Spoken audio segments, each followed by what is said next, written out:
त्यक्त्वा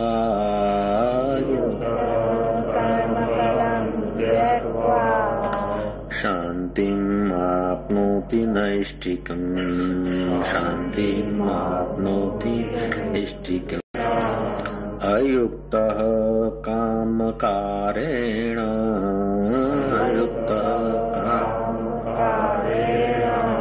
फले सक्तो निबध्यते।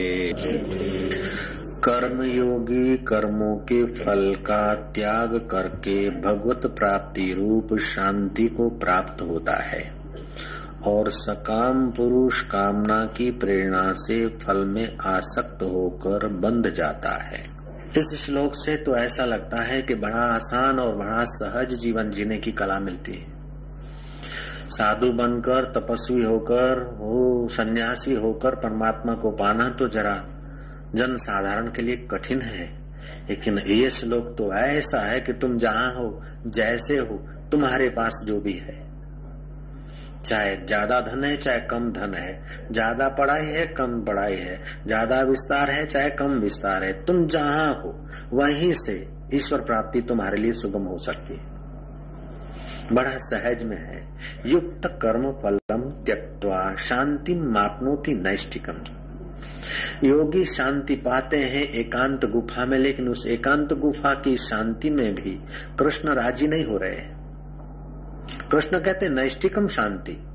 युद्ध चल रहा हो, मार काट, हाथी घोड़े चींखते हो, हाथी चिंखाड़ते हो, घोड़े हुंकारते हो, मल्ल और योधे तरह मूछें ऐंठते और तलवार और भालों की नोक सजाते हो, उस समय भी तुम शांत रह सको, उस समय भी तुम्हारे जीवन की दिशा सही हो सके, उस समय भी तुम्हारी बंसी बज सके, भीतर के गीत गूंज सके।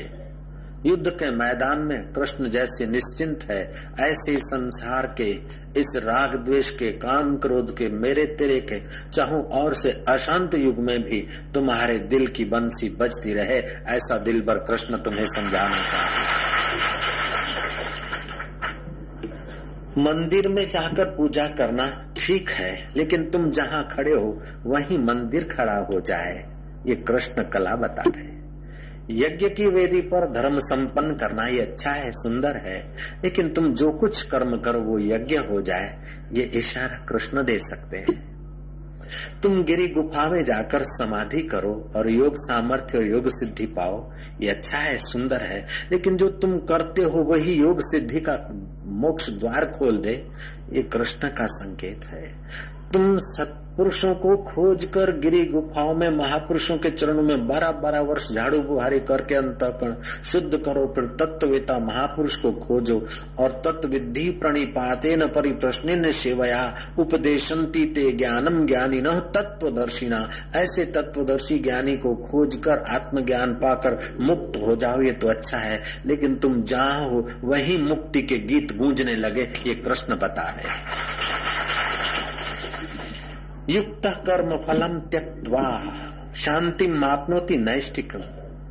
ध्यान द्वारा जो शांति है वो कईयों को नाम जप करते हैं, ज्योत निरंजन, ओमकार, रारंकार अथवा भूर्भुवस्व अथवा और कोई, और थोड़ा वातावरण अनुकूल होता है तो शांति आती है, लेकिन बच्चा जरा मैं चैं पुकार देता है, शांति चली जाती। कभी कभी ध्यान भजन करते वातावरण शुद्ध होता है, सुबह की सुंदर मधुर हवाएं होती है, कुछ प्राणायाम आदि किए, मन और प्राण स्वच्छ हुए, थोड़ी शांति मिली, लेकिन ये शांति एक दिन मिली, दूसरे दिन उतनी की उतनी मिले ये जरूरी नहीं, दूसरे दिन गड़बड़ भी हो सकती है और थोड़ी ज्यादा भी मिल सकती है, और तीसरे दिन फिर शांति ठन ठन पाल हो जाती। वो नैष्ठिकम शांति नहीं है, वो साधन के अधीन शांति है। भोगी को जो शांति या सुख मिलता है वो भोग के अधीन शांति है। भोग के अधीन शांति भोक्ता का समय, शक्ति, आयुष और पुण्य बर्बाद करता है। योग के अधीन शांति भोगी की अपेक्षा 1000 गुना अच्छी है, लेकिन कृष्ण तो एक ऐसा योग बताते हैं कि भोगी और योगी को जो सुख है उससे भी ऊंचा योग, ऊंचा भोग ऐसा है कि तुम संसार का भोग भी भोगते रहो, काम धंधा आदि भी करते रहो और लेन देन का ठीक से व्यवहार भी करते रहो, फिर भी तुम्हारे अंतःकरण में ऐसी नैष्ठिक शांति हो कि उठत बैठत ओई उठाने, कहत कबीर हम उसी ठिकाने। एक फकीर ने कहा है कि नजरें बदली तो निजारे बदल गए। नजर बदलने को कृष्ण कह रहे हैं। नजरें बदली तो निजारे बदल गए, किश्ती ने रुख बदला तो किनारे बदल गए।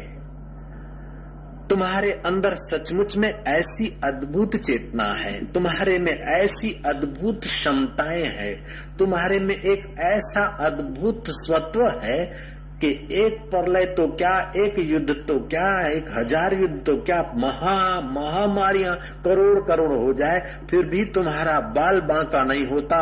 ऐसे तुम अमर आत्मा हो। ऐसी तुम्हारी अमरता की शांति पाने को कृष्ण संकेत कर रहे हैं। और वो भी अर्जुन, प्यारे अर्जुन को, शिष्य को गुरु उपदेश दे एकांतरण में वो अलग बात है, लेकिन कृष्ण तो मित्र भाव से, चल यार दोस्त सुन ले, जिगरी दोस्त, ए सखा। अर्जुन को कभी सखा कहते तो कभी अनग कहते हैं। अनग पहले अध्याय में नहीं कहा, दूसरे में नहीं कहा, तीसरे अध्याय में अनग कहा। अनग माना निष्पाप।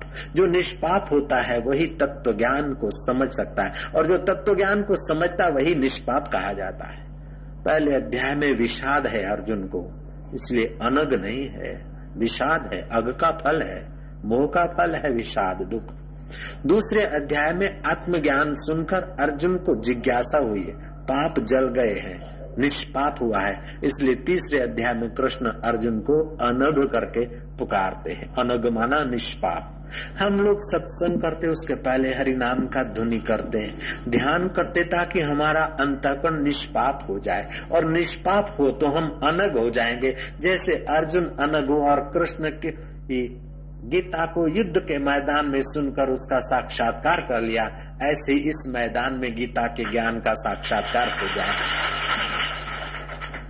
तो आज का ये श्लोक हमें कहता है कि युक्त कर्म फलम त्यक्त्वा शांति मापनोति नैष्ठिकम अयुक्त काम कारेण फले सक्तो निबध्यते। कर्मयोगी कर्म के फल का त्याग करके भगवत प्राप्ति रूप शांति को प्राप्त होता है, और सकाम पुरुष कामना की प्रेरणा से फल में आसक्त होकर बंध जाता है। भोजन तो कर्मयोगी भी करता है और कर्म भोगी भी करता है। कपड़े तो कर्मयोगी भी पहनता है और भोगी भी पहनता है। तो कृष्ण बोलते जब खाना है, पीना है, रहना है, जीना है, लेकिन खाना पीना जीना अशांति के लिए, दुख के लिए तो करते नहीं।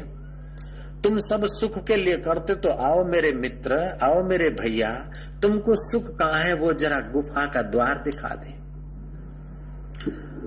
तुम कर्म करो, लेकिन कर्म में योग को मिला दो, तो कर्म तुम्हारे सुंदर होंगे। कर्म में जब फल की लोलुपता मिला देता है आदमी, तो क्या होता है कि कर्म करने की जो योग्यता है, उत्साह है, आनंद है, क्षमताएं है, वो कुंठित हो जाती है। फल में जब, कर्म में जब फल की आसक्ति होती है तो फल की चिंता भी होती है, और फल मिलेगा, कैसा मिलेगा, कब मिलेगा, उसकी विवलता होती है। इसलिए कर्म इतना सुसज्ज नहीं होता है।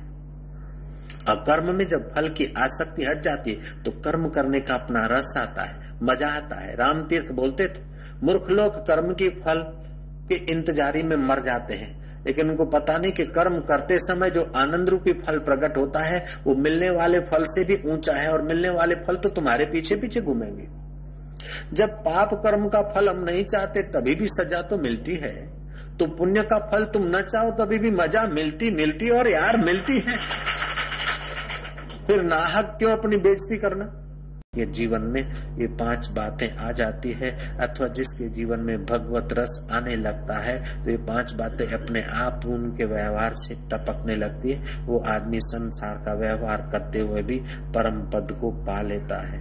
उत्तम मनुष्य वह है कि उत्तम व्यवहार और उत्तम विचार और उत्तम संग करके जीवन का निर्वाह करते हैं। उत्तम मनुष्यों का काम है कि कोई काम करते हैं ना तो आगे पीछे विचार करके हाथ में लेते हैं, और फिर प्राण जाए लेकिन उस कर्म को छोड़ते नहीं। जब तक उस कर्म में पूर्णता ना आए। मध्यम आदमी ऐसे होते कि अच्छा काम लेते तो हैं, थोड़ा विघ्न आ जाए तो ध्यान भजन छोड़ दिया, थोड़ा कुछ प्रॉब्लम आए तो सत्संग वत्संग छोड़ दिया।